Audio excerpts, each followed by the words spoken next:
Hi, welcome to Movies Moment. Today we are going to explain a movie called The Family Plan. Spoilers ahead. Subscribe if you like this and catch us on the next one. Take care. The film opens with a glimpse into Dan's life as a car salesman at a bustling dealership. He is portrayed as an affable, hardworking man respected by his peers. However, as we delve deeper into Dan's character, we learn about his meticulous nature and the complexity of his life. He is not just a salesman. He is also a master manipulator, trained in the art of deception. Dan's life is meticulously structured, and he thrives on routine. He starts his day early, adhering to a well-defined schedule that includes time with his family.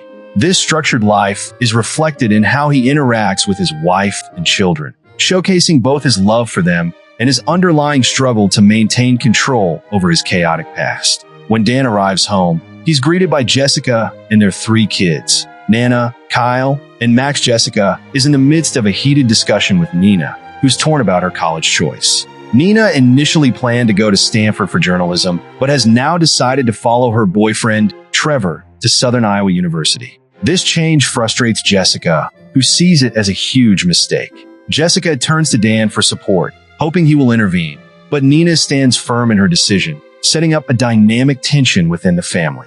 Later, Dan has big plans for a night out with Jessica to celebrate their anniversary. He's excited and enlists Kyle to watch over Max while they're gone. But Kyle, not wanting to babysit, passes the responsibility to Nina. Initially annoyed, she quickly cheers up at the prospect of being with Trevor instead. Meanwhile, Kyle hangs out with his friend Samir, and it turns out they're busy playing video games instead of doing their homework. We soon learn that Kyle is a rising star in the online gaming world, known as Killboy, which adds another layer to his character. Dan and Jessica finally go on their anniversary outing to an amusement park, but things take a turn. Jessica feels let down by Dan's predictable plans and longs for something more adventurous for their family. They enjoy some rides, but Jessica's disappointment lingers. However, Dan tries to make it up to her by promising a vacation, which manages to brighten her mood. Just as they share a kiss, a group of teens nearby captures the moment on their phones. When Dan notices and asks them to delete it, one teen spills a drink on him. Instead of getting upset, Dan decides to just walk away, showcasing his character's growth. The next day, we see Jessica at a boxing gym, venting her frustrations about family dynamics and her struggles with Nina. In an unfortunate turn of events, she accidentally hits Gwen, another boxer, while apologizing for her frustrations. During this exchange, Jessica confides in Gwen about her worries regarding their family time and their lack of vacations. Gwen, who works as a tour guide, offers her business card, suggesting she could help with vacation planning. Meanwhile, Dan goes shopping with Max and finds himself unexpectedly attacked by a stranger. Surprisingly, he defends himself with impressive skills, brushing it off as if nothing happened. After returning home, he discovers a hidden drawer filled with weapons, which raises alarm bells about his safety and his family's well-being. He reaches out to his friend AI, asking her to create new identities for them.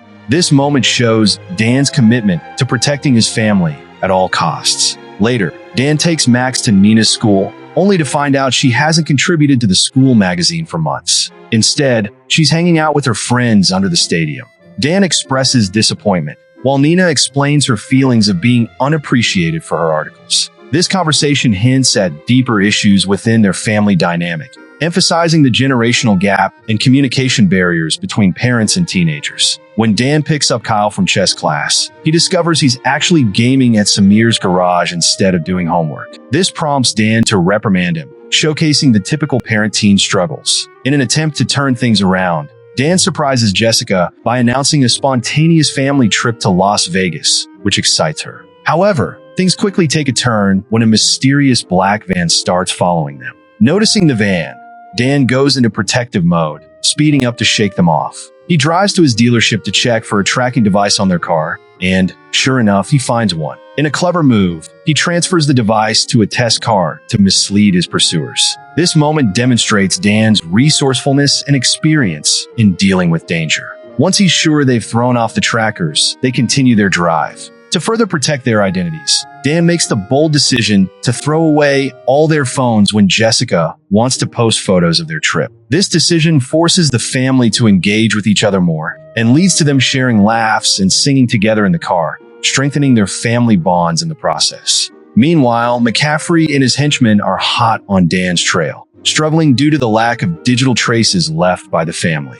After a long day on the road, they stop at a hotel for the night, but Dan decides against staying after Kyle posts a photo online. Instead, they sleep in a car to avoid being tracked. This showcases Dan's paranoia, but also his determination to keep his family safe. As they continue their journey, McCaffrey's men pursue them on motorcycles. In a tense moment, Dan cranks up the music to distract his kids from the dangers surrounding them. As the tension escalates, a confrontation ensues, and Dan has to use his clever tactics to fend off the attackers, highlighting his skills as a former assassin. After a long, exhausting night, they stop at a plantation to rest. Here, Nina expresses a desire to take a detour to Southern Iowa University, which sparks a debate with Jessica. Eventually, they compromise and agree to visit the campus. As they stroll through Campus Park, Kyle expresses his concerns about Nina's relationship with Trevor, prompting her to realize that her family truly cares about her. During their stroll,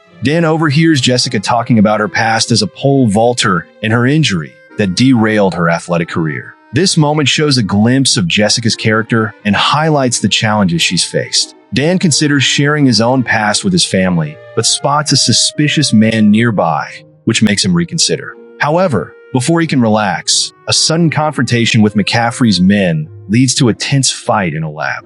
Dan manages to defeat them, showcasing his combat skills and instincts. Meanwhile, in a dramatic turn of events, Nina discovers Trevor cheating, which leads her to break up with him. This moment is pivotal as it allows Nina to reconnect with her family and ultimately rejoin them on their trip. As they drive through Colorado, Nana takes the opportunity to apologize to Dan about her previous issues with the school magazine, vowing to reclaim her role. This apology signifies growth within the family. Upon reaching Las Vegas, Dan arranges to meet Audi, who can help them get new family passports. However, he struggles to communicate his true past to Jessica, which creates an underlying tension. Meanwhile, Kyle finds success in an online gaming competition, showcasing his growth as an individual and adding to the family's dynamic. Unfortunately, McCaffrey's men spot them in Las Vegas, complicating their plans yet again. After a day filled with gaming and bonding, Dan faces yet another confrontation with McCaffrey's men back at the hotel. The chaos that ensues pushes Dan to finally reveal his true identity and past to his family, which leads to significant tension.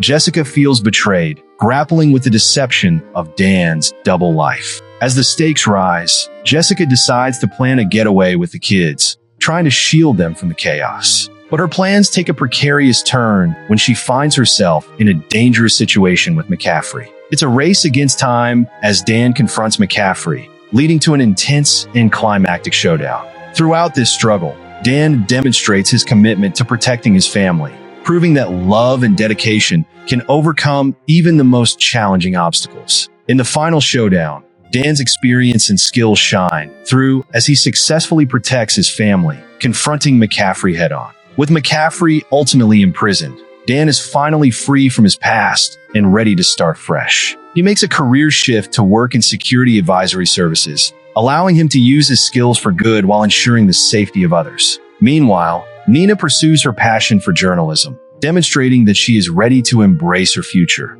Jessica, too, finds fulfillment as she fulfills her dream of becoming a trainer, showcasing her growth and independence. The family, now closer than ever, learns to cherish their time together, implementing a no-phone policy for family trips to truly connect with one another. They've grown from their harrowing experiences, and now they savor every moment together, enjoying the simple pleasures of family life. I hope we learn a sense of warmth and hope. It beautifully encapsulates the idea that even amidst chaos and danger, love and family can prevail. Dan's journey from a life of violence to one filled with purpose and connection serves as a powerful reminder of the importance of family are the strongest force of all.